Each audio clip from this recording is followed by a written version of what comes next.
হরে কৃষ্ণ বন্ধুরা, তোমাদের দিনটা আজকে শুভ হোক। তো আজ আমি সকাল সকাল আমার বাড়ির ব্রেকফাস্ট কমপ্লিট করে বেরিয়ে পড়েছিলাম আমার বন্ধুর বাড়ি যাওয়ার উদ্দেশ্যে। এটা আমার ফ্রেন্ড, আর আমি এখন চলে এসেছি আমার ফ্রেন্ডের বাড়ি।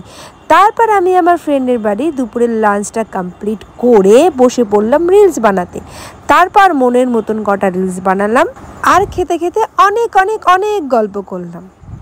किसी को बताना मत, ये जो गाना है वो सुन तेरा तौबा तौबा वो मुझ पर बना है। हुस्न तेरा तौबा तौबा तौबा तौबा। हेलो सर, हाँ जी। आपको इंग्लिश बोलने में अच्छी लगती है या फिर लिखने में? আজকে সারা দিনটা যেহেতু প্রচন্ড বর্ষা ছিল, তাই একটু বর্ষা কমে যায় আমি বেরিয়ে পড়ি আমার বন্ধুর বাড়ি থেকে। রাস্তায় বেরিয়ে দেখি অসাধারণ একটা ওয়েদার, বর্ষাটা একদমই নেই বললে চলে।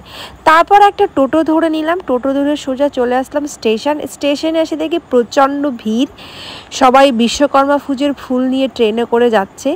আগের দিন আমি আমার একটা ছাতা হারিয়ে ফেলেছিলাম, তাই আর রিক্স না নিয়ে ছাতা ছাড়াই মাথায় একটা ওড়না নিয়ে আমি বেরিয়ে পড়েছিলাম। ওয়েদারটা একটু গড়বড়ে থাকায় আমি আর কোথাও লেট করিনি, সোজা আমি স্টেশন থেকে বাড়ির দিকে চলে আসি। আর তোমরা তো জানো আমার বাড়ির সামনে আজ 3-4 দিন ধরে এই রকম অবস্থা। তোমাদের কার কার বাড়ির সামনে কেমন পরিস্থিতি প্লিজ আমার সঙ্গে শেয়ার করো।